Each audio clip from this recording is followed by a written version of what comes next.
Assalamualaikum warahmatullahi wabarakatuh. Perkenalkan, nama saya Sefli Zazinia dengan nomor induk mahasiswa 1001113823822. Saya dari kelas A, Prodi Ilmu Kesehatan Masyarakat angkatan 2023. Di sini, saya akan menjelaskan apa itu aktor kebijakan dan akan mengambil salah satu contoh aktor dari pembuat kebijakan.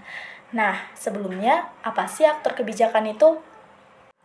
Menurut Ness et al. Pada tahun 2006, aktor kebijakan ialah orang-orang yang memiliki kepentingan dan dipengaruhi isu strategis atau masalah kebijakan yang berkembang, termasuk pula pihak yang memiliki kekuatan untuk mengaruhi isu atau masalah tersebut.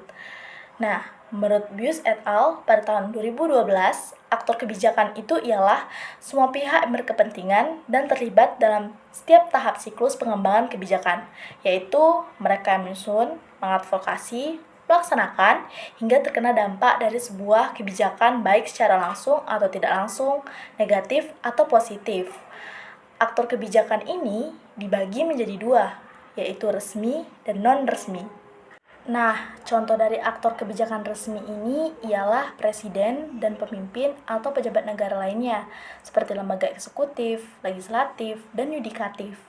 Contoh aktor kebijakan non-resmi ialah partai politik dan warga negara individu atau kelompok yang biasa dipengaruhi kebijakan, seperti dokter, perawat, apoteker, dan pihak rumah sakit. Salah satu contoh aktor kebijakan yang saya ambil ialah Menteri Pendidikan Republik Indonesia pada saat ini, yaitu Nadiem Anwar Makarim, BA, MBA, yang dilantik pada tanggal 28 April 2021. Kira-kira apa saja sih kebijakan dari Bapak Menteri Pendidikan yang satu ini? Dalam perkembangannya, Indonesia banyak mengalami perubahan kurikulum, mulai dari kurikulum 1967 sampai 2013. Hingga kini, terbit kebijakan kurikulum merdeka, sebuah program yang berupaya mentransformasikan pendidikan Indonesia menjadi lebih bermutu dan berkualitas, modern, dan sesuai dengan perkembangan zaman.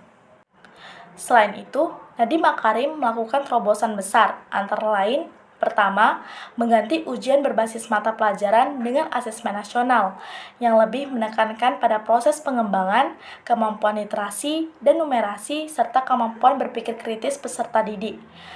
Yang kedua, menghadirkan kurikulum yang dapat diimplementasikan secara sukarela dengan mengurangi konten pembelajaran sebanyak 30-40%. Tujuannya, menekankan pada pembelajaran yang mendalam, mengalokasikan 20% untuk pembelajaran berbasis proyek, serta memberikan keleluasaan bagi guru mengatur kecepatan proses pembelajaran sesuai kebutuhan bagi peserta didik. Yang ketiga, jalur penerimaan mahasiswa baru di perguruan tinggi. Keempat, meningkatkan kompetensi guru dari pendidikan praguru hingga kepala sekolah dengan program guru penggerak. Yang kelima, meningkatkan kompetensi literasi dan numerasi peserta didik melalui intervensi spesifik dan tepat sasaran. Yang keenam, pemanfaatan teknologi digital dalam akselerasi transformasi sistem pendidikan. Dan yang ketujuh, Nadiem Makarim menghapus kewajiban skripsi. Kendati demikian, setiap kelebihan tentu memiliki kekurangan. Hambatan terbesar kurikulum merdeka ialah kesenjangan antar wilayah dan kondisi sosial ekonomi masyarakat yang sudah berlangsung sangat lama.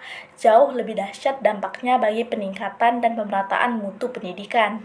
Mengenai kontrak skripsi dihilangkan, banyak hal yang menolak karena khawatir akan mengurangi kualitas dan standar pendidikan tinggi di Indonesia. Baiklah, itu saja yang dapat saya sampaikan mengenai materi aktor kebijakan dalam mata kuliah Dasar Kebijakan Kesehatan.